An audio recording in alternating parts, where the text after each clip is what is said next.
do you know what's in there? Well, dreams when you wake up, that's from there. You write down what you remember. Your double self is saying to you, hey you, it's like this in your soul today. Thank you, double self. And you take your notes and say, it's like this in my soul today. So now you got a glimmer. It brings up a theme. What are you trying to feel? Maybe it's bringing up something you never felt before. There's something the day before triggered something, or you had a need to compensate because you're feeling down. You wanted to compensate. Say wish fulfillment fantasy. So now you're knowing your defensive needs. It brings up the theme in your life where you're blocked. Maybe it's knowledgeable to get the truth. They don't lie to you. It's just coded like that. So you take the dream snippet. It's like this in my soul today, and then free associate from. Just freely see what comes to mind. What does this thing that I remember remind me of? What does it suggest to me? I must have a very good reason for feeling this, whatever you're feeling. And just see if something a little more comes. See, you want to like a little bit, add a little extra to it. That's it, practice. Your Freudian slips are common. When you're talking to somebody and you blurp out some obnoxious thing. Well, that's your buried, denied trauma, your anger like that. Famously known as the Freudian slips. So that's a clue.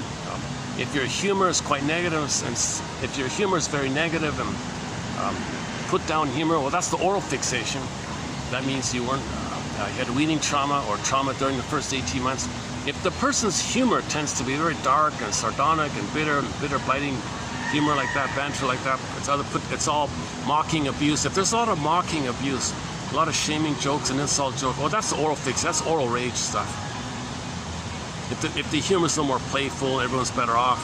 That might be trauma a little bit later on. So you get a clue by the humor idea. Recognize that you have a pattern. Think about when maybe it began, and that's why you're doing what you're doing in the present. So that's a three-point interpretation. Three-point interpretation. You've got a pattern. Maybe it began back then. Not sure. Question mark. Could it be that that's why I'm doing now what I'm doing? Transference interpretation. That interaction, that painful interaction in the past, it's unresolved, it's painful, you want clarity, you want closure, you want good feeling or something.